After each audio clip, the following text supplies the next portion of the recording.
Tienes palabras de vida eterna. ¿Dónde más iré, Dios? ¿Dónde más iré? Tienes palabras de vida eterna. Está habilitado el servicio allí que los hermanos brindan para la guardería. Si usted quiere llevar a su hijito pequeño, de 0 a 6, 7 años, usted puede llevarlo, que los hermanos de allí lo van a recibir y entregar al final de la reunión. También, como siempre, les pedimos, háganos el favor y ponga su celular en silencio para que nada lo perturbe durante este tiempo, ni usted ni el que está al lado suyo. ¿Está bien? Vamos a ir a la palabra de Dios.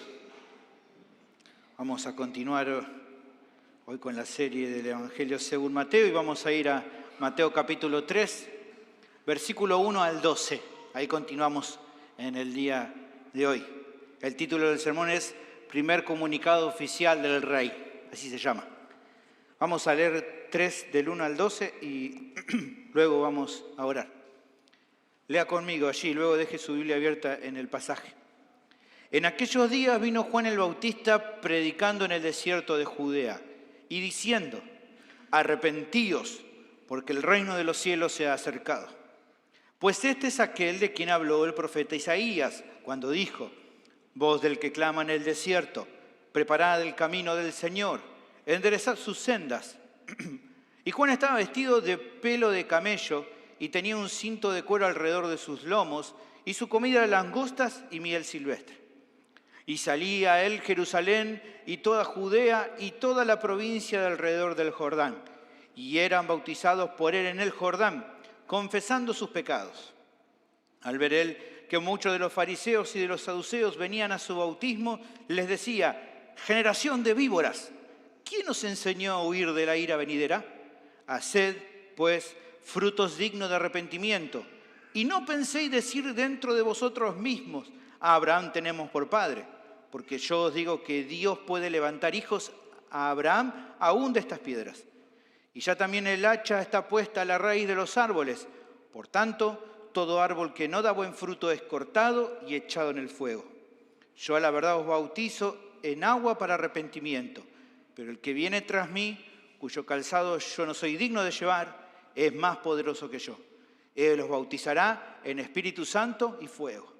Su aventador está en su mano y limpiará su era, y recogerá su trigo en el granero, y quemará la paja en fuego que nunca se apagará. Oremos. Bendito Señor, te agradecemos por todo lo que hasta aquí has hecho por nuestras vidas a través de esta preciosa reunión que nos estás regalando. Bendecir ahora el tiempo de la exposición bíblica. Danos entendimiento, luz para comprender las verdades universales junto con sus implicaciones prácticas, para que a través de eso podamos ser persuadidos, podamos creer y entonces ponerlo en práctica en nuestras vidas. Danos luz y entendimiento a todos los que estamos en este lugar. Pido esto en el nombre de Jesús. Amén. El siglo pasado, en el auge de las monarquías, había personas que ocupaban un cargo especial en la corte, ser heraldos de un rey. Una de las funciones del heraldo, quizás tal vez la principal, era hablar de parte del monarca al cual representaba. En muchas ocasiones lo hacía antes de la visita de ese rey o ese gobernante a un sitio en particular. Generalmente él iba primero. El vocero llegaba y daba un mensaje, evidentemente no de su propia cuenta, sino de parte del rey a que él servía, al cual él representaba. Como para tener una idea simplemente de este oficio, hay una película de guerra muy famosa, me imagino los que les gustan las películas de guerra, de acción, la conocen, donde al comienzo aparece justamente un heraldo de una nación persa, quien se presentaba ante un rey espartano y le demandaba que se rindiera para evitar así un conflicto en el que afirmaba que iban a ganar, por poseer un poder bélico mayor. Eso era un heraldo. Ahora, ¿por qué menciono esto al comenzar el sermón de hoy? Bueno, porque el pasaje presenta de alguna manera la labor de un heraldo, un mensajero, como lo que estoy mencionando aquí, que venía a preparar el camino para la aparición de un rey. Pero no solo informaba acerca de ese arribo inminente, sino que traía un mensaje de su parte. Era, por así decirlo, como dice el título, el primer comunicado oficial del rey, antes de que él apareciera públicamente y comenzara a proclamar su mensaje de manera completa. A través de este anuncio, como vamos a ver en el pasaje de hoy y la semana que viene, ya iba adelantando por medio de este mensajero algunas características de su gobierno, de su reinado. Algunas características eran que demandaba rendición absoluta y un rechazo a la vida en rebeldía a su autoridad, indicando cómo tiene que vivir todo aquel que quiera ser parte de su reino. A su vez, el mensajero va también a resaltar otras cuestiones importantes. Por ejemplo, advierte qué le pasará a todos los que lo rechacen. Van a sufrir el castigo eterno, porque justamente este rey, como va a decir el mismo mensajero, es muy poderoso. Es llamado también en este pasaje Señor. Evidentemente, que se mencione Señor marcaba, da una señal muy clara de su deidad, de que era Dios. Nadie iba a poder escapar de su juicio justo porque nadie iba a poder engañarlo, ya que él, como vamos a ver en el pasaje, sabe perfectamente quiénes son aquellos que le honran de verdad y quiénes no. Por tanto, va justamente este heraldo a anunciar acerca de este Señor y va a dar como casi al final, como una analogía en la cual este Señor, como si se tratara de un trabajador del campo con un aventador en mano, un día iba a separar a la paja del trigo para pagar entonces a cada una conforme a sus obras. Así que evidentemente con este mensaje había que entender que rendirse ante el Señor no era una opción entre tantas, era la única opción viable para salvar las almas de aquellos que son pecadores, que somos todos. Esto es gran parte del énfasis del relato. Cuando el apóstol define presentarlo al heraldo de gloria, una persona que el Señor mismo aseguró que entre los que nacen de mujer no se ha levantado otro mayor que Juan el Bautista. El mismo Jesús lo va a decir en capítulo 11, versículo 11. Así que este pasaje sigue dando algunos aspectos introductorios del libro. Todavía estamos en la gran introducción, la cual la audiencia debía prestar atención, porque aquí, como estamos viendo, el autor va fijando los conceptos introductorios para entender todo lo que va a desarrollar luego a través de su evangelio, del evangelio que él ha escrito. La audiencia evidentemente debía prestar atención a todo lo que él estaba introduciendo para poder entender el mensaje que le está dando. Te animo también a seguirme en el pasaje de hoy, porque estoy seguro que puede ser de mucha edificación para tu vida, como lo fue para la audiencia original, porque precioso es el pasaje y lo que vamos a ver a través del pasaje. El tema del sermón es el siguiente: el Señor ha enviado un heraldo con un mensaje para todos. ¿De qué consta ese mensaje? Bueno, el pasaje declara 3 aspectos, de los cuales vamos a ver los primeros hoy por razones de tiempo. El primer aspecto del mensaje que este heraldo va a presentar es que el Señor demanda que los pecadores se vuelvan a Él. Este es el primer aspecto del mensaje. El Señor está demandando que los pecadores se vuelvan a Él. Vamos a ver el versículo 1 al 4. El pasaje arranca haciendo un salto en el tiempo, apuntando a una historia que aconteció unas décadas después de donde quedamos en el texto anterior. ¿Se acuerdan que antes vimos visita a los magos, la huida a Egipto, el regreso a Nazaret? Bueno, vamos a saltar en el tiempo. El versículo 1 dice: en aquellos días vino Juan el Bautista predicando en el desierto de Judea. Cuando se menciona entonces en aquellos días, como dice el texto aquí, Mateo nos está dando a entender de que es algo que pasó al mismo tiempo en el que acontecieron los hechos relatados en el capítulo anterior. No es eso. Solo mirando un instante en el contexto podemos ver que va a aparecer Jesús ahí en el lugar donde estaba Juan, siendo ya adulto, diferente del contexto del capítulo anterior, cuando, como vimos, era solo un niño pequeño que era llevado por sus padres. Evidentemente vamos a ver acá luego a Jesús que ya es adulto, así que el tiempo había pasado. Ahora, también teniendo la información por el Evangelio de Lucas, que Juan el Bautista tenía una edad similar a la de Jesús, podemos determinar que habían pasado unos años ya. Por lo que esta expresión se puede entender mejor como en aquel tiempo, o sea, en la época en particular donde Cristo vino al mundo y desarrolló su ministerio. Es en ese contexto cuando se desarrollan los eventos de esta historia. Eso es lo que está queriendo decir cuando dicen aquellos días. Otra cuestión importante es identificar entonces el personaje de esta porción, que es justamente a quien definimos como el heraldo. Se trata del hombre al cual Mateo y otros autores bíblicos lo llaman Juan el Bautista. Este siervo singular, si usted lee el Evangelio de Lucas va a encontrar que era primo de Jesús y que sus padres se llamaban Zacarías y Elisabet. Al igual que con el Señor, su nacimiento fue anticipado por un ángel, incluso en una situación también especial, porque Elisabet, la madre de Juan, era estéril y ya de edad avanzada. Leamos un poquito para entender un poco sobre él. En Lucas capítulo 1, versículo 5, dice, hubo en los días de Herodes, ¿se acuerdan quién era Herodes? Herodes el Grande, el mismo que estamos viendo en Mateo, rey de Judea, un sacerdote llamado Zacarías, de la clase de Abías. Su mujer era de las hijas de Aarón y se llamaba Elisabet. Ambos eran justos delante de Dios y andaban irreprensibles en todos los mandamientos y ordenanzas del Señor. Fíjense, como José y María, ¿no? Personas justas, temerosas de Dios. Pero dice el versículo 7, no tenían hijo porque Elisabet era estéril y ambos ya eran de edad avanzada. Versículo 11, y se le apareció un ángel del Señor puesto en pie a la derecha del altar de incienso. Zacarías estaba ministrando en el templo. Y se turbó Zacarías al verle y le sobrecogió temor, pero el ángel le dijo, Zacarías, no temas, porque tu oración ha sido oída y tu mujer Elisabet te dará a luz un hijo y llamarás su nombre Juan. Incluso, como vemos en el texto, y si usted lee ahí el capítulo entero de Lucas, su padre recibió información respecto a algunas cuestiones particulares de su hijo y hasta el nombre que le debía poner. Fíjense, lo mismo que pasa en el relato de Jesús. El ángel le dice cuál es el nombre que tiene que ponerle. Seguramente a alguno, quizás cuando lee esto, puede llamarle la atención que Lucas, como si usted lee el capítulo 1 del Evangelio según Lucas, vemos que Lucas brinda tantos detalles de Juan y que en cambio Mateo no diga nada.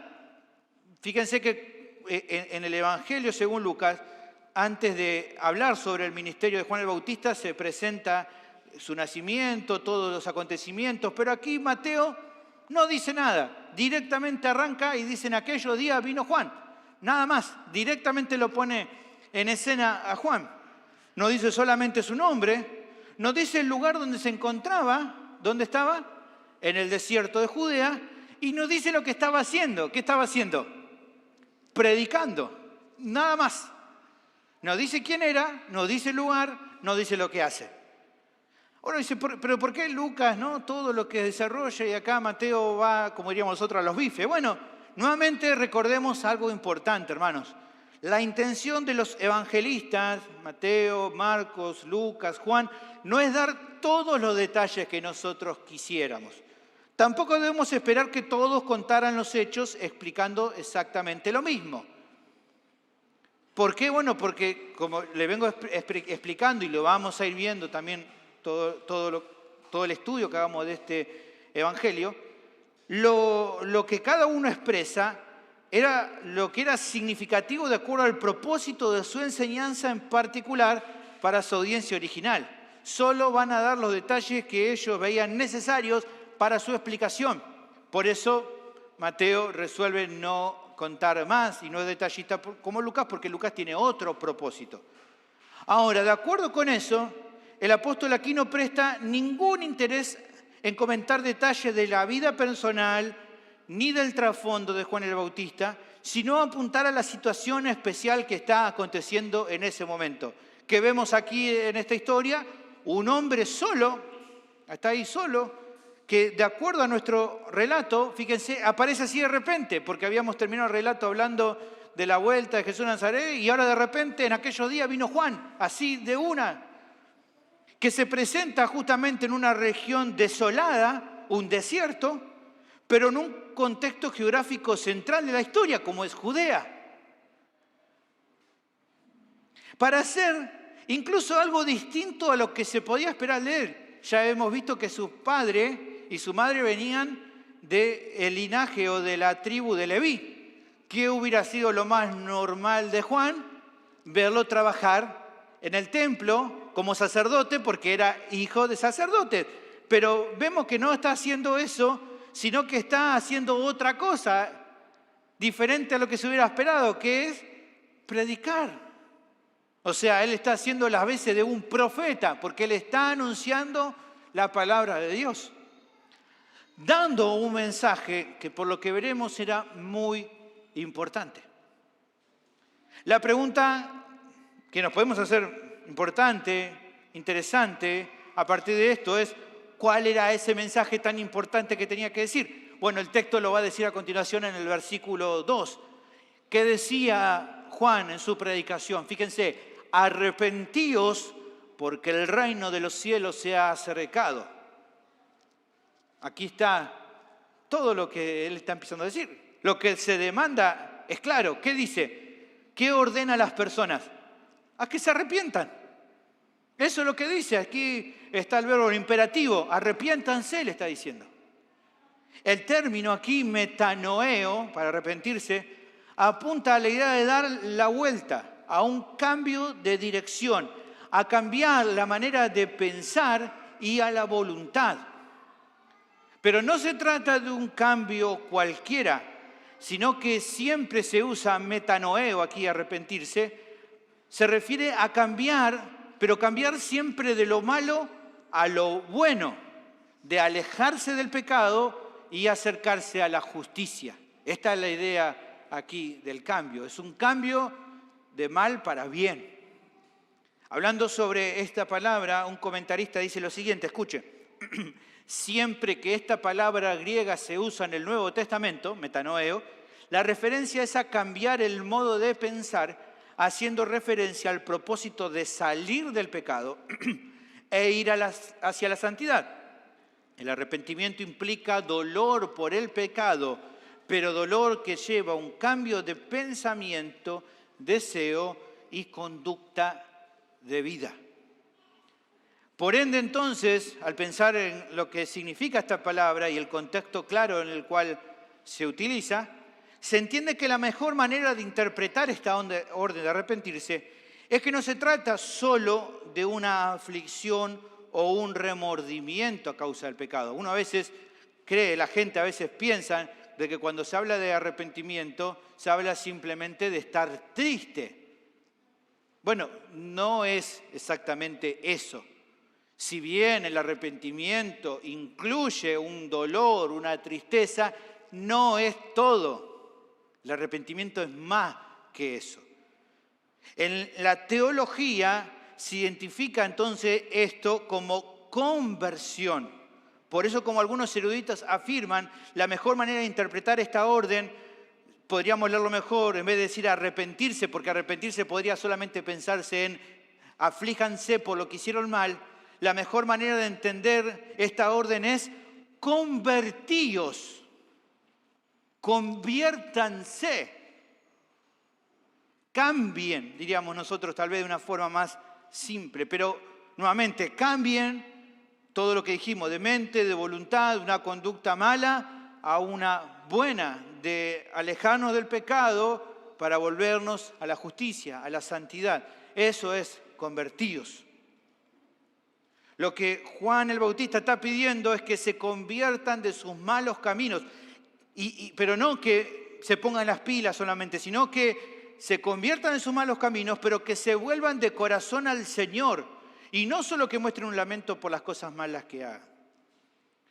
Eso se confirma justamente de que es esta la idea, el concepto, con lo que luego él va a agregar en el versículo 8, que ya lo vamos a ver en la segunda parte, cuando él dice, den frutos dignos de arrepentimiento. ¿Ven? El arrepentimiento se muestra por frutos, frutos que sean evidentes de un cambio.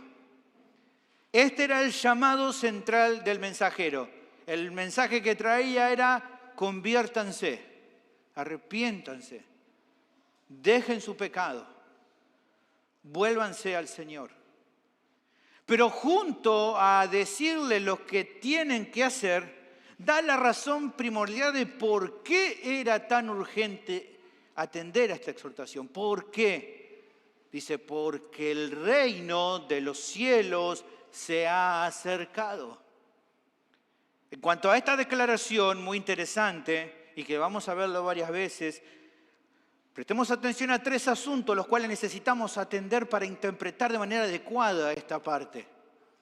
Lo primero es notar que cuando Mateo aquí habla del reino de los cielos, de lo que está hablando es lo que los otros evangelistas también van a llamar el reino de Dios. Es lo mismo decir el reino de los cielos o el reino de Dios. De hecho, si vemos a Mateo, por ejemplo, en capítulo 19, versículos 23 y 24, lo usa de manera intercambiable, hablando de lo mismo. Fíjense, dice versículo 23 del capítulo 19 de Mateo.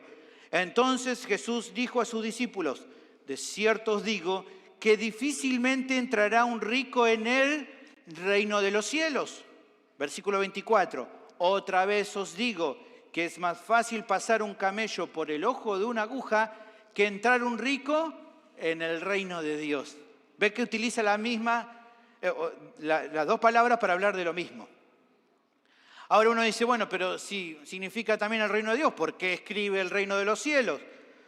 Bueno, considero que Mateo lo hace porque como lo utiliza justamente por el enfoque, ustedes ya lo hemos hablado, a una audiencia que es judía, que la gente generalmente de contexto judío no usaban de manera tan recurrente el nombre de Dios, sino que cuando podían utilizaban otra palabra que la reemplace, pero que apunte al mismo significado.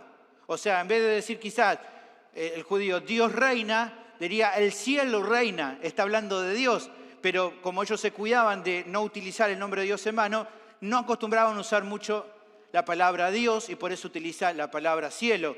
Y como Mateo le está escribiendo judío, para no resultar chocante en su manera de escribir, utiliza esta palabra.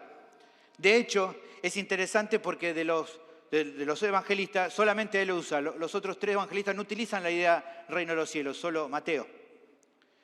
Lo segundo, eso era lo primero que teníamos que pensar, lo segundo es reflexionar a qué se refiere el apóstol cuando habla del reino de los cielos, o como dijimos, el reino de Dios. Esto es muy importante de comprender porque es una de las cuestiones centrales del libro, que a medida que vayamos avanzando iremos observando una y otra vez. Un montón de veces se habla sobre reino, reino, reino, reino. Básicamente podríamos definir al reino de Dios como el ámbito sobre el cual ejerce completa autoridad y soberanía. Este reino es universal y ya incluso es profetizado desde el Antiguo Testamento. En Salmo capítulo 145, versículo 13, hablando de Dios, dice, tu reino es reino de todos los siglos y tu señorío en todas las generaciones. Como vemos también a partir del Nuevo Testamento, como este texto que estamos viendo aquí, justamente podemos ir definiendo que se inaugura ese reino en la tierra con la aparición del Mesías, pero que todavía no se ha consumado de manera definitiva. Si bien él dice el reino se ha acercado, no quiere decir por eso que el reino ya está completamente presente, sino que el reino va a tener una consumación futura.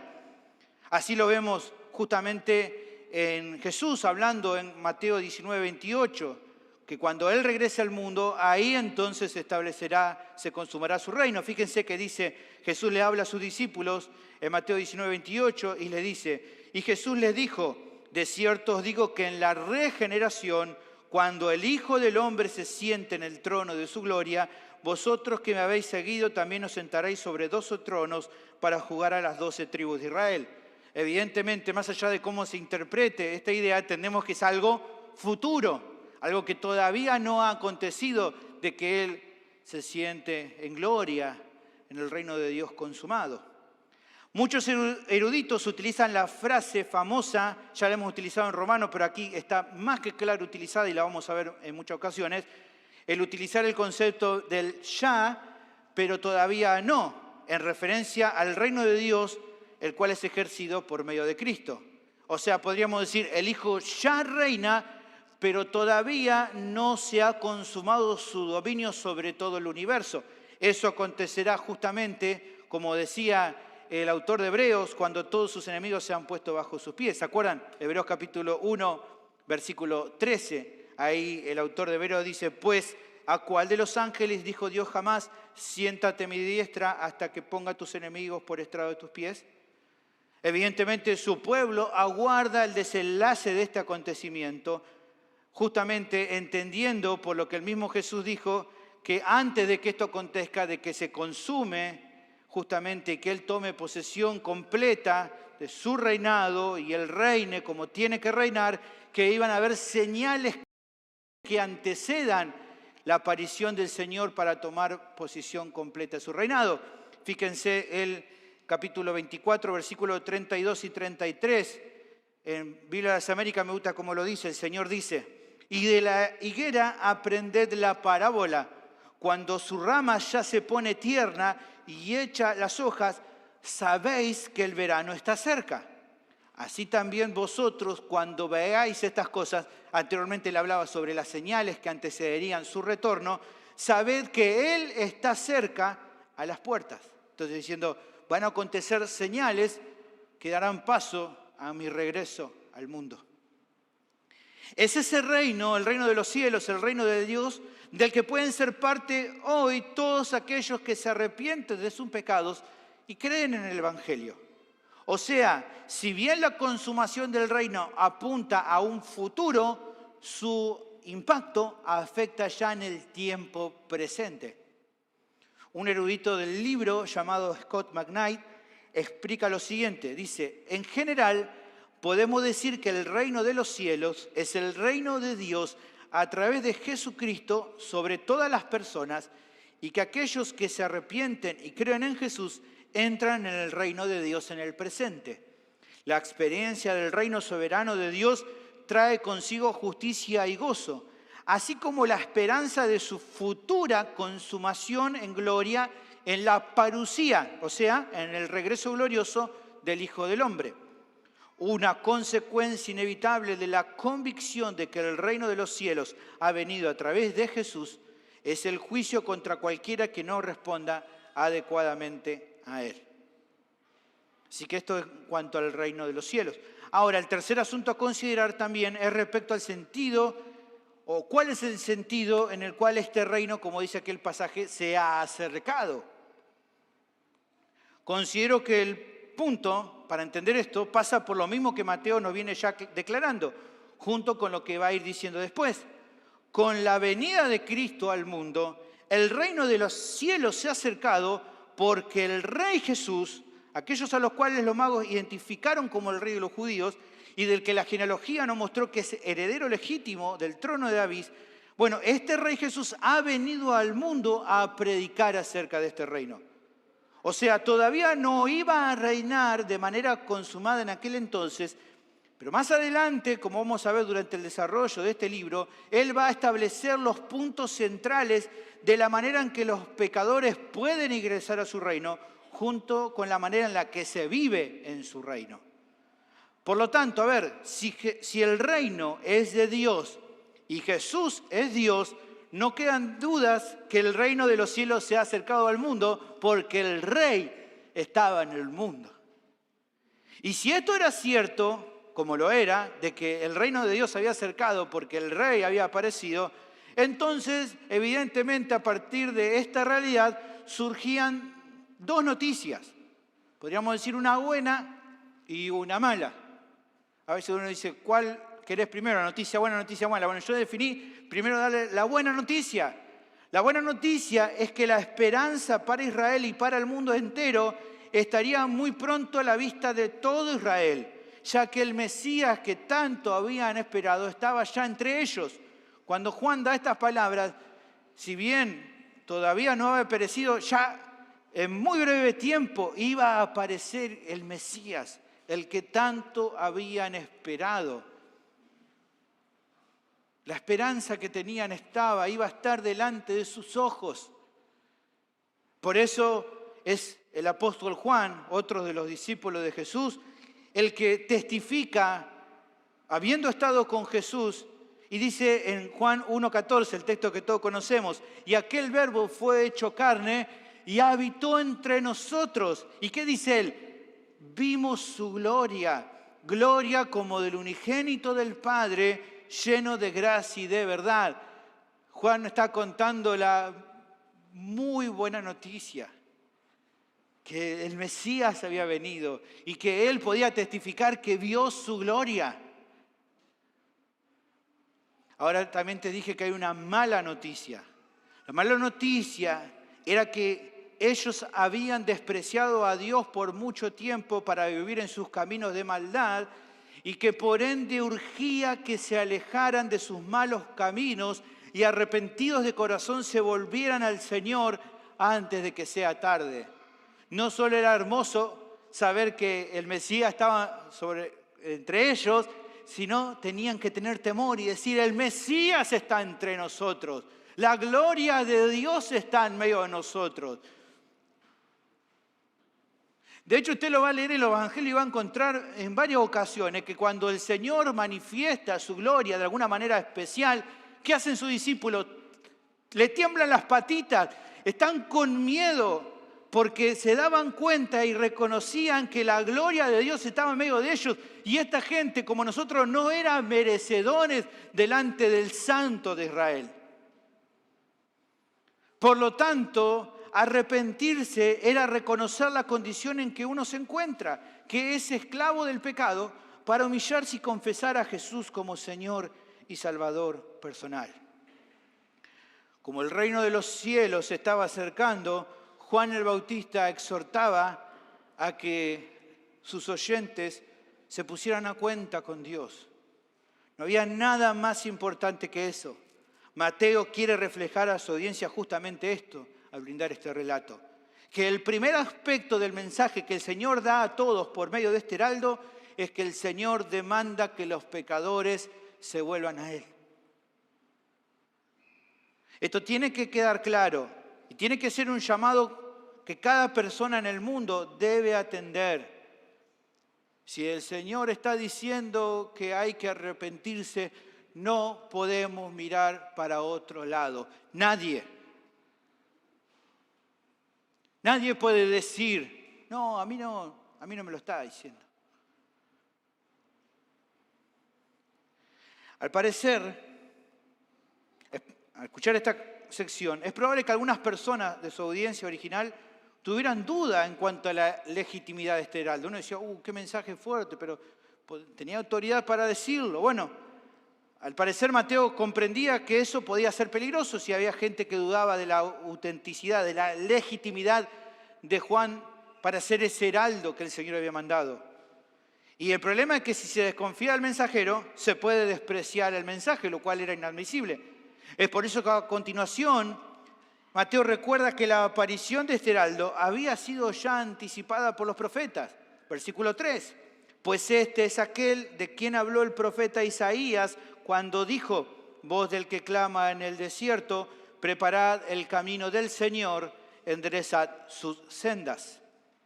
El pasaje citado es Isaías capítulo 40, versículo 3. En ese texto el profeta expresaba la realidad de preparar el sendero para la venida del Mesías. Lo que entiende Mateo, observando lo que pasaba en retrospectiva con el misterio de Juan el Bautista, es que esa profecía se cumplía al ver a este hombre allanando el camino antes de la aparición del Señor. Pero lo llamativo es que al hablar de enderezar la senda, no está apuntando aquí Mateo a allanar las cosas para que la llegada del rey sea más cómoda.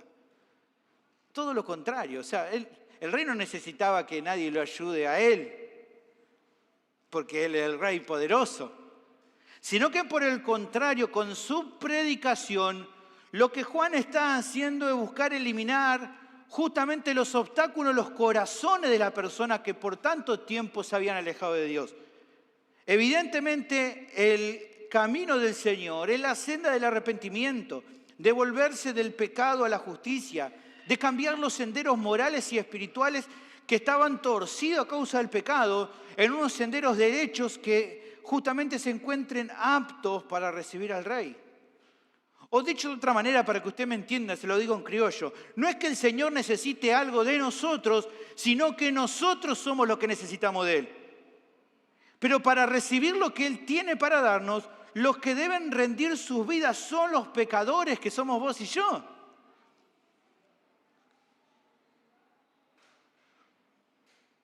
¿Qué vemos en la declaración que hace Mateo? que no hay dudas en cuanto al mensajero y por ende tampoco el mensaje. Ambos concuerdan con lo que Isaías había adelantado y que incluso el mismo Señor luego va a ratificar. No es que solamente quedan ideas que surgen de la mente de Mateo. Evidentemente, él testifica que Jesús había dicho lo mismo. Fíjense en capítulo 11, versículo 9 y 10 más adelante. Jesús dice, ¿pero qué salisteis a ver? Está hablando de Juan el Bautista. ¿A un profeta? Sí, os digo, y más que profeta, porque este es de quien está escrito.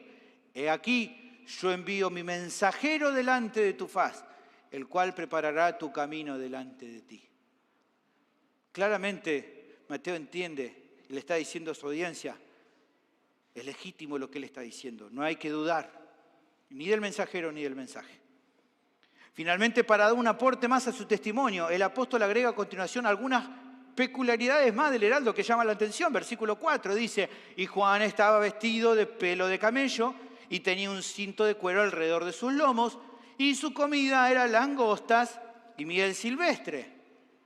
Raro, ¿no? Es claro que si pensamos por un instante en su aspecto, nos viene a la mente la apariencia de otro personaje relevante, pero del Antiguo Testamento. Otro profeta importante como era Elías. Fíjense cómo hay una comparación aquí.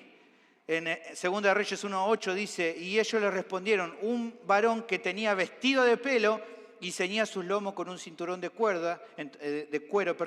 Entonces él dijo, es Elías. Entonces hay como un paralelo entre justamente Elías y Juan el Bautista. De hecho, en Lucas también se habla acerca de vendría el espíritu de Elías en él. Pero bueno, la cuestión más allá de eso es, ¿por qué el apóstol cuenta, no nos contó sobre de dónde venía ni nada, y ahora de repente nos empieza a contar de la ropa que usaba y de los alimentos raros que consumía? No quiso contar la historia que cuenta Lucas, pero sí nos cuenta que agarraba y se comía langosta. Raro, ¿no? Algunos dicen, qué raro. Yo pensé que Marley era el único que comía bicho raro. No, acá él también comía langosta. Déjeme decirle que es algo común, la gente que se vivía en el desierto, comer estos bichitos. Pero evidentemente no era algo que la sociedad generalmente hacía. Entonces, ¿por qué se nos cuenta esto? Bueno, el enfoque estaba puesto en la humildad y la austeridad del mensajero, justamente en contraposición con ¿quiénes? Con los otros grandes maestros de su época, de los cuales vamos a mencionar más adelante. La casta religiosa de aquel entonces rechazó casi de forma unánime la autoridad de Cristo. Se oponía a su enseñanza. De hecho, Jesús mismo en varias ocasiones contrapone su doctrina a la de los líderes religiosos de aquel tiempo. Vamos a ver más adelante cómo varias veces Jesús dice, oíste que fue dicho, mas yo os digo. Y en todas esas ocasiones está contraponiendo la enseñanza de los líderes religiosos que habían enseñado una cosa pero que era errada. Y él aclara y enseña correctamente. La pregunta es ¿por qué? ¿Por qué no había acuerdo entre la enseñanza de Juan el Bautista, la enseñanza luego de Jesús y la enseñanza de los líderes religiosos de ese tiempo? Bueno, el problema, hermanos, era porque para que los líderes religiosos aceptaran la doctrina del Señor, ellos tenían que rechazar la vida ostentosa y placentera que estos hombres tanto amaban. Esta gente no se oponía al Señor simplemente porque pensaron otra cosa diferente. Había en ellos deshonestidad intelectual, como se dice hoy. O sea, no es que tienen una ideología diferente. Ellos defendían lo que defendían porque había intereses de su parte y tanto Juan el Bautista como Jesús tocan los intereses de esta gente. Privilegio de esta gente que no querían perder. Fíjese solamente un detalle para verlo. Ya vamos a llegar en su momento, pero fíjese Mateo capítulo 21, versículo 25. La gente allí en Mateo 21, los líderes religiosos confrontan a Jesús y le dicen, ¿con qué autoridad haces vos lo que haces y lo que decís? Y Jesús como judío hace lo que hace un judío, responde a la pregunta con otra pregunta y le dice, el bautismo de Juan, Él dice, yo le voy a responder, pero usted primero respóndame a mí. Ahí dice versículo 25. El bautismo de Juan, está hablando, cuando dice el bautismo de Juan, la enseñanza que Juan traía y que llevaba luego a su bautismo. ¿De dónde era? ¿Del cielo o de los hombres? Me imagino, ¿no? Entonces ellos dijeron eso, entonces se habrán reunido, ¿no? Entre ellos, discutían, diciendo, si decimos del cielo, o sea, su enseñanza del cielo, nos dirá, ¿por qué pues no le creísteis? O sea, ¿por qué entonces no cambiaron la manera de pensar? Porque ustedes predican una cosa diferente. Si decimos que lo que Juan decía era del cielo, entonces tenemos que decir, nosotros enseñamos mal y nos tenemos que arrepentir y creer en lo que él dijo. Así que no podemos decir que viene del cielo. Pero si decimos de los hombres, como dice ahí, tememos al pueblo. Porque todos tienen a Juan por profeta. Si confrontamos, la gente va a decir, ¿cómo van a decir que lo que Juan enseñó no era de Dios? Si claramente era de Dios. ¿Ven? Ellos sabían, ellos entendían, pero no estaban dispuestos a despojarse de la posición en la que estaban. Entonces dice, y respondieron a Jesús y dijeron, no sabemos. Mentira, deshonestidad intelectual. No quieren hacerse cargo porque no querían abandonar su carguito, su puestito, eso que le estaba dando el lujo en el cual vivía. Pero ¿saben una cosa, hermanos? Incluso es probable que la vida que estos hombres llevaban, estos líderes religiosos, era la misma clase de vida que la gente del pueblo en general también anhelaba alcanzar. No es que los otros o que la gente del pueblo, por ser más humilde o más pobre o no ser como ellos, decía, bueno, yo soy diferente. Ellos también anhelaban vivir así como ellos vivían, medio de arriba. Ahora, ¿era un problema en sí misma las riquezas o el ser reconocido por otros? Para nada.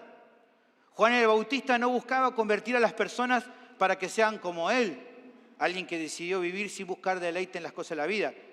Jamás Juan le pidió a sus seguidores que lo imitaran en ese sentido. No es tampoco lo que Mateo quiere hacer, sino que de alguna forma Mateo vio necesaria la descripción del heraldo de Cristo, por un lado, como un recordatorio de que este hombre era auténtico en lo que hacía, porque Juan no buscaba fama terrenal, no buscaba decir, bueno, vengo a usurpar el lugar de los líderes espirituales. Él no buscaba nada de eso y por eso era digno de confianza. De hecho, luego cuando aparece Jesús, él va a decirle a sus discípulos, es necesario que él crezca y que yo mengue, yo acá no importo. Eso era realmente digno de confianza, pero también a su vez recordarles que el mucho amor por los placeres del mundo podía llegar a ser un obstáculo para sus vidas, para la vida de aquellos que lo colocan a esas cosas en mayor preponderancia que los caminos de Dios, tal como lo hacían los líderes religiosos de aquel tiempo. En definitiva, hermano, podemos ver en esta sección una enseñanza muy clara y directa para los oyentes del libro. El rey iba a aparecer muy pronto, por eso debían convertirse de sus malos caminos y volverse de corazón a él. Como dice el dicho, no debían matar al mensajero por haberles dado el anuncio. Este hombre era una herramienta que Dios había dispuesto desde el Antiguo Testamento y que con su vida reflejaba la necesidad real que cada persona tiene de abandonar el amor supremo por las cosas de este mundo y rendir su completa lealtad al Señor. ¿Por qué tenía que ser así? Porque este rey del cual él estaba anunciando su venida no era como ningún otro rey que yo había conocido. No era Herodes, no era Arquelao, no era César. Esos hombres demandaban cierta lealtad externa y respetar sus mandatos. Si las personas hacían las cosas más o menos bien delante de ellos, después podían hacer con su vida lo que ellos quisieran. Bueno, aquí está la diferencia. Con Cristo no es así, hermanos. Jesús, el Señor, demanda rendición absoluta de todos los que quieran ser sus discípulos. Con Jesús no es 50% Él y 50% para nosotros. No es 80-20, no es 90-10. Él te llama a abandonar tus derechos y ponerlos a sus pies. ¿Por qué? Porque Él es el Rey de Reyes y es digno de que lo hagamos. porque no es como el resto de los reyes de este mundo. Él demanda rendición absoluta. Pablo, ¿se acuerda? Lo entendía bien y decía, con Cristo estoy juntamente crucificado y ya no vivo yo, sino que es Cristo en mí. Pablo no dice, Jesús me dijo un 80% Él y 20% de comisión para mí. Estoy crucificado con Él. Ya no es lo que yo quiera, sino lo que Él quiere hacer a través de mi vida. ¿Por qué esto es así? Porque es la única manera de que podamos ser considerados ciudadanos del reino de los cielos y porque solamente así podremos obtener la salvación de nuestras almas y la vida eterna. Jesús lo deja bien claro y traza una raya en Mateo capítulo 10, versículo 38 al 39, aunque ese capítulo es más largo, pero fíjense en 38 y 39.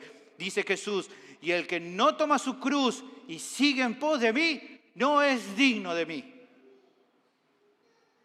Y finalmente dice, el que haya su vida la perderá, y el que pierde su vida por causa de mí, la hallará. Con Jesús es así. Porque si bien en este tiempo seguirle y ser fieles a Él puede acarrearnos pérdidas temporales, en la vida venidera, cuando Él regrese por su pueblo, recibiremos una herencia mayor y que es eterna. Por lo tanto, aunque se tenga todo en esta vida, darle la espalda al Señor es como no poseer nada. Pero no poseer nada en este tiempo, teniéndolo a Él, es obtenerlo todo.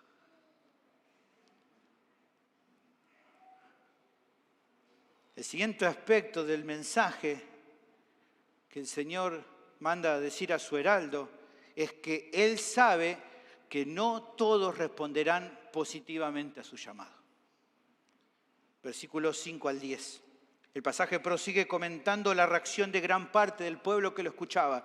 Versículo 5. Y salía él Jerusalén y toda Judea y toda la provincia alrededor del Jordán.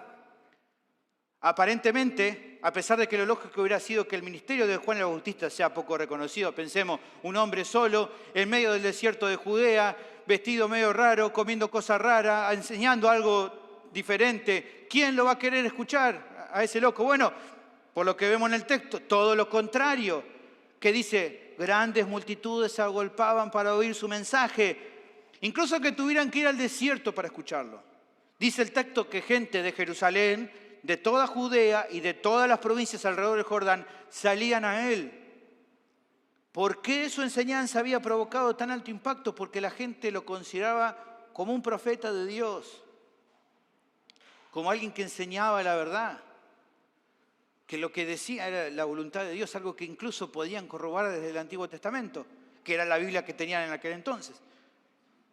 Por lo tanto, de buena gana las personas salían de ciudades alrededor para escucharlo anunciar su mensaje. Pero por lo que vemos, su ministerio no quedaba solo en palabras, ni el pueblo tampoco lo tomaba así, sino que, como vemos a continuación, producía resultados impactantes. Versículo 6. Y eran bautizados por él en el Jordán, confesando sus pecados. Lo primero que se menciona era que la gente era bautizada por él en el río Jordán. Ahora, esto es una cuestión de por sí más que significativa. Uno lee esto y quizá lo deja pasar así rápido. Porque uno dice, bueno, se bautizaba, bueno, nosotros hacemos lo mismo, no es muy raro, pero es significativo. ¿Por qué? Porque aunque a nosotros nos parezca algo normal, el rito de pasar por las aguas del bautismo, como estaba haciendo acá Juan, no era una ceremonia que sea común en aquel tiempo para un judío. No es que los judíos se bautizaban como hoy lo hacen los cristianos. Un historiador menciona lo siguiente en cuanto a esto, escuche, que aquellos judíos se sometieran a ser bautizados fue más que un poco significativo, porque esa no era una ceremonia tradicional judía. Se trataba de algo totalmente distinto de los lavamientos levíticos, que consistían en lavarse manos, pies y cabeza. Los esenios, un grupo de judíos ascetas que vivían en la orilla noroccidental del Mar Muerto, practicaban un tipo de lavado ceremonial que se parecía más al bautismo. Pero tanto los lavados levíticos como los esenios eran repetitivos. Los de los esenios se realizaban varias veces al día o incluso cada hora. representaban purificación repetida para el pecador arrepentido. Esto era lo único que más o menos ellos tenían como un lavado ceremonial. Pero fíjense que esos lavados eran constantes, continuos, tanto de los elementos como de las personas. Pero aquí el bautismo de Juan era una sola vez por cada persona. Entonces, ¿de dónde surge esto? Bueno, había una ceremonia así de bautismo, de que alguien se sumergiera en agua. Pero no era usada por los judíos. Ellos sabían de qué se trataba, pero no eran aplicados sobre ellos. El único lavado de una sola vez que ellos hacían, se lo realizaban, pero no para ellos, sino para otras personas. ¿Para quién? Para los gentiles, cuando justamente pasaban o daban paso a la verdadera fe del judaísmo. Cuando un gentil se convertía en un prosélito, en un seguidor del judaísmo, ese gentil era tomado por un judío y bautizado una vez, diciendo, bueno, a partir de ahora este hombre es alguien que profesa la fe judía. Ahora, va entendiendo, ¿qué quería dar a entender? Entonces, cuando un judío definía ser bautizado por Juan el Bautista, miren, un erudito indica lo siguiente: un judío que se sometía a tal rito demostraba en realidad que era un forastero, como un gentil, que buscaba entrada al pueblo de Dios. Una admisión sorprendente para un judío. Miembros de la raza escogida de Dios, descendientes de Abraham, herederos del pacto de Moisés, venían a Juan para ser bautizados como gentiles. Tremendo. Por lo tanto, por medio de este acto, ellos simbolizaban ante el mundo el hecho de que comprendían que su descendencia nacional o racial, o incluso su llamado como escogidos de Dios y pueblo del pacto, no podían salvarlos. Por eso, aceptando el llamado de Juan, es que definían hacer una profesión pública de su condición y su necesidad de confiar en el Mesías para la salvación de sus almas. Es por eso que en ese mismo momento, a la par de ser bautizados, confesaban sus pecados. O sea, reconocían que solo era a través del camino del arrepentimiento y de la fe que podían ser aceptados por Dios. Algo similar a nosotros, entonces el bautismo era la señal externa de la decisión de corazón de que ya no querían seguir por el mismo rumbo en el que habían andado antes. Ahora, pensando hasta acá esta parte, analizando esta sección del relato de Mateo, es claro que tal vez alguien podría pensar, decir, bueno, con el impacto que la predicación de Juan el Bautista estaba haciendo en el pueblo, la tarea entonces estaba siendo un gran éxito y multitudes de personas se volverían a partir de ese momento de todo corazón al Señor. Fíjense todo lo que está pasando. Bueno, hay que decir que no fue así. Pero esto no es algo que la audiencia original de Mateo no supiera. Recuerden que ellos ya, la historia había pasado, le está contando sobre cosas que ya habían pasado. Ellos sabían de que en realidad no había tenido un resultado descomunal el ministerio de Juan, aunque aparentemente en ese momento sí. De hecho, en lo que vamos a ver en los siguientes versículos, notamos que no todas las personas se acercan a Juan para responder con obediencia a su mensaje.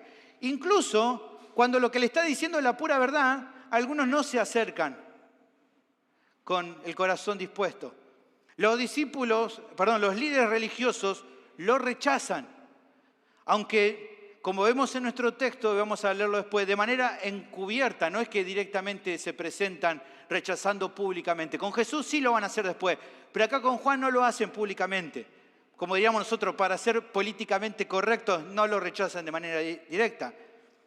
Pero reconociendo que los oyentes originales del libro tenían idea de los hechos que se le estaban contando, ellos saben de que los líderes religiosos no son los únicos que no vienen de corazón a presentarse delante de Juan. Incluso tiempo después, las multitudes que vemos numerosas aquí, que parecen aceptar y seguir la predicación de Juan, luego no solo van a darle la espalda a este heraldo, sino también al mismo rey al que él estaba anunciando. En el apogeo de su ministerio terrenal, las multitudes a montones también seguían al Señor, pero son los mismos que al final piden que sea crucificado. ¿Cuál es entonces la enseñanza que subyace de todo esto? Lo que el apóstol quiere dejar en claro con las cuestiones que está relatando y lo que va a seguir desarrollando en el resto de esta sección, es que si bien parece que las masas en su conjunto apoyan el mensaje del reino de los cielos, en realidad no todos lo hacen de corazón. No todos se humillan de verdad. Es más que seguro que la gran mayoría que en ese momento se estaban bautizando, confesando sus pecados, tiempo después siguieron haciendo las cosas a su manera y no rindiendo su voluntad o su vida a la voluntad del Señor. Pero, hermanos, todo esto es algo que ya la audiencia sabía. El punto clave aquí es que eso, de que haya personas que parecen que reciben pero no reciben, no es algo que tome por sorpresa a Dios.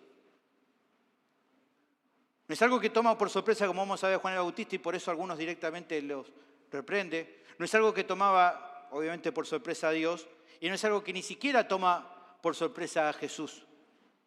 Cristo sabía que no todo lo que le iban a seguir lo iban a hacer de forma genuina. En Juan capítulo 2 se habla de que algunos creían, pero dice, pero Jesús mismo no se fiaba de ellos porque conocía a todos. Sabía que un montón no le seguía de corazón. Jesús lo sabía. Que como Jesús mismo iba a afirmar en muchas ocasiones, y lo va a decir, por ejemplo, en Mateo capítulo 22, versículo 14, muchos son los llamados, pero pocos los escogidos. Y que incluso en el día final, algunos que por así decirlo, como dirán hoy muchos, se autopercibían siervos del Señor, en realidad nunca lo fueron. Fíjense como el Señor Jesús dice en Mateo capítulo 7, versículo 22, muchos me dirán en aquel día, Señor, Señor, ¿no profetizamos en tu nombre? Y en tu nombre echamos fuera demonios, y en tu nombre hicimos muchos milagros. ¿No somos tus siervos? Mirá todo lo que hicimos. Y entonces les declararé, ¿qué dice el Señor? Nunca os conocí. Nunca fueron mis siervos ustedes. Ustedes creyeron que eran mis siervos, pero nunca los conocí. Apartados de mí, hacedores de maldad. Por lo tanto, si esto era cierto para el ministerio de Cristo, lo era también para el de su heraldo. El segundo aspecto del mensaje del Señor para todos que el texto brinda es que Él sabe que no todos responderán positivamente a su llamado. Hasta este punto vamos a avanzar en el día de hoy. Estaba pensando, ¿lo hacemos más largo? Pensaba, ¿no? Porque hay más para ver. Digo, bueno, hacemos una vigilia. No, se van a enojar. Lo dejamos acá, lo seguimos el domingo que viene. La próxima semana veremos en la continuidad de esta sección la aparición de los fariseos y de los saduceos, dos grupos importantes en la historia de Mateo. Ellos van a aparecer en el bautismo de Juan, junto también con que vamos a ver las advertencias que el heraldo de Cristo tiene para ellos y para toda la multitud. Pero en lo que hasta aquí observamos, considero que surgen algunas reflexiones que debemos prestar atención, así como lo tenía que hacer la audiencia original. Por un lado, como iremos estudiando a través de todo el Evangelio, va quedando evidente también en las porciones que vimos y también en esto, se va percibiendo una gran paradoja. ¿Cuál es esta gran paradoja? Bueno, primero estuvimos viendo que los que no pareciera, al menos inicialmente, que fueran los que naturalmente reciban el mensaje, eso lo aceptan con gozo, en contraposición con los que tendrían que ser receptores naturales, pero que lo rechazan. Eso lo venimos viendo, ¿te acuerdan? Con el relato de los magos, de los sacerdotes, de Herodes. Pero no solamente eso, sino también aquí continúa la paradoja. ¿Cómo se continúa? Quienes tendrían que encargarse de ser, por el rol que ocupaban y el conocimiento teológico que tenían, los más capacitados para preparar el camino del Señor, son, como vamos a ver en más detalle en los siguientes versículos, quienes promueven otro medio de salvación, porque no están dispuestos a reconocer su bancarrota espiritual. Vamos a ver cuál era el mensaje la semana que viene, cuando ellos dicen, a Abraham tenemos por padre. Esa es una enseñanza que ellos estaban promoviendo. En contraposición en esta paradoja, tenemos a un hombre sin ninguna distinción prominente, sino todo lo contrario, que es justamente el seleccionado por Dios para que anuncie el mensaje correcto, pero no desde las plataformas encumbradas del templo de Jerusalén, el cual tiempo después va a ser purificado por el Señor, sino teniendo como púlpito sobre el cual predica con poder los polvorientos terraplenes en el desierto. Nada que ver. ¿Qué es lo que subyace en esta porción, hermanos? Creo que es una cuestión que no se puede dejar de lado. Nadie, escúcheme, nadie debe sentirse seguro con ser algo delante de Dios o considerarse que es parte del reino solo porque así lo diga o porque posea cierto conocimiento bíblico o por cuestiones superficiales de la vida cristiana. Eso no puede darle seguridad a nadie. A nadie. A nadie. Nadie puede decir que sea cristiano simplemente porque lo diga. Nadie puede decir que sea cristiano, ciudadano del reino de Dios, porque conoce y ha leído ciertos libros de doctrina. Nadie puede decir que sea cristiano simplemente porque tenga una Biblia de estudio o una remera cristiana o que tenga en su guantera un montón de CDs. Nadie puede decir en eso que por eso ya lo sea. Si la propia vida no refleja un constante proceso de arrepentimiento y fe, como se demanda en el mensaje de Juan, si no hay un cambio en el corazón que repercute en ir progresivamente abandonando el pecado al cual antes se amaba, para buscar día a día la santidad que antes se despreciaba, entonces vas a estar poniendo la confianza en un lugar incorrecto.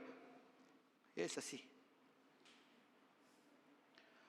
Otro asunto interesante es notar que si bien Juan el Bautista fue llamado en aquel tiempo para anunciar a las personas el mensaje del Señor, los oyentes originales que repasaban el relato por medio del testimonio del apóstol eran también exhortados a imitar su ejemplo. El heraldo, Juan, tiempo después finalizaría su labor, sería mártir por ser fiel a Cristo. Sería luego la misma labor de Jesús, el predicar el Evangelio del Reino, como te dije, vamos a verlo ya más adelante. En capítulo 4, versículo 17, dice exactamente lo mismo que ha dicho el heraldo. Desde entonces comenzó Jesús a predicar y a decir lo mismo que escuchamos hace un ratito, lo mismo, arrepentíos porque el reino de los cielos se ha acercado. Así que él haría lo mismo. Sería luego un trabajo que iban a continuar los apóstoles. Para los años en los cuales el libro fue escrito, la labor de algunos de ellos había terminado porque habían entregado ya sus vidas por el Evangelio. Tiempo después, lo mismo le iba a acontecer a Mateo y a los demás apóstoles. ¿Quiénes eran los responsables de seguir dando el testimonio cuando ellos no estuvieran?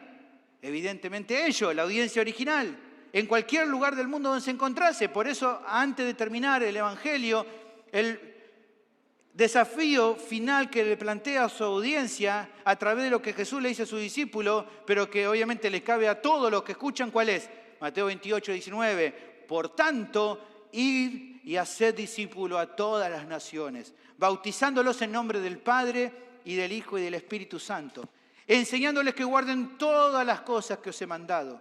Y aquí yo estoy con vosotros todos los días hasta el fin del mundo. Tenía que continuar la obra a ser discípulos, eso es claro por lo que está aquí en el pasaje. Lo que nos lleva a otra pregunta. Rápido, ¿qué pregunta nos surge? ¿Quiénes son los responsables hoy en este tiempo de testificar? Ya no están más la audiencia original, ya no están más los apóstoles, ya no está más Jesús teniendo esa responsabilidad. ¿Quiénes son? Y por ahí los pastores. No, los discipuladores. ¿Quiénes son los discipuladores? Ya lo sabés. Cada creyente. Vos y yo. Todos debemos hacerlo. A veces hay cristianos que dicen, no sé si puedo hablar de Cristo a otros porque no tengo una gran preparación teológica. Algunos dicen eso. Bueno, si bien es verdad que en cierta manera es bueno y necesario el desarrollar un entendimiento mayor de la Escritura y de la doctrina cristiana, déjame decirte que eso no es algo que te excuse de que cuando se presente la oportunidad de hablarle a alguien del Señor, no puedas explicarle lo básico que vos ya sabés y que vemos aquí a Juan que está anunciando. ¿Qué cosas? que todas las personas están lejos de Dios a causa de su pecado, que por eso vino Cristo al mundo y que la única manera en la cual puedan tener acceso pleno al reino de los cielos es convertirse en sus malos caminos y volverse con sinceridad y humildad a Dios por medio de la fe en Jesús. No es muy difícil, es lo que está aquí. No hace falta mucho conocimiento para decir eso. ¿Qué falta entonces? Falta valor para hablar y amor por los perdidos.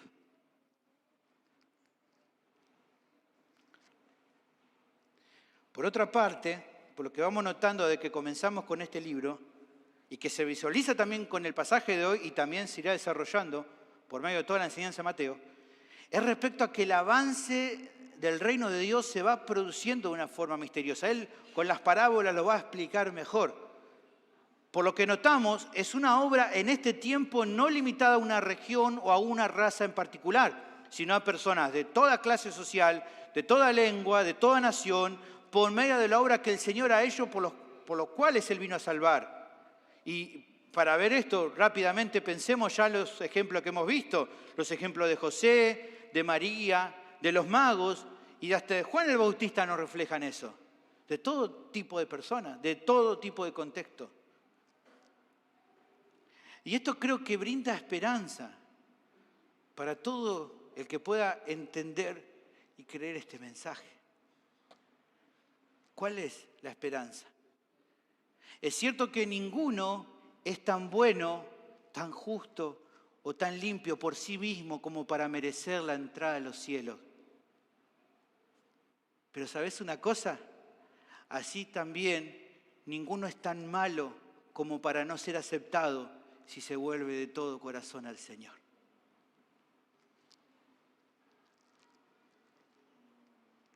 Esta declaración final es algo que en particular debe ser lo más importante para tu vida también, querido oyente, que todavía estás alejado de Dios. No podés ocultar delante de Él los pecados que cometés, ni la condición actual en la que estás y que de alguna manera tratás de esconder, porque como hemos visto, Él lo sabe todo. Él ve tu corazón y no puede ser engañado por nadie. Pero con paciencia te llama a que abandones tu rebeldía y tu desobediencia y te vuelvas a Él. No pienses que ponerte a cuenta con Dios es un asunto que todavía puede esperar, porque nadie sabe cuánto tiempo le queda en este mundo. Por lo tanto, hoy te animo que si escuchaste la voz de Dios hablando a tu vida, no endurezca tu corazón. Vení hoy a Cristo, no lo pospongas más.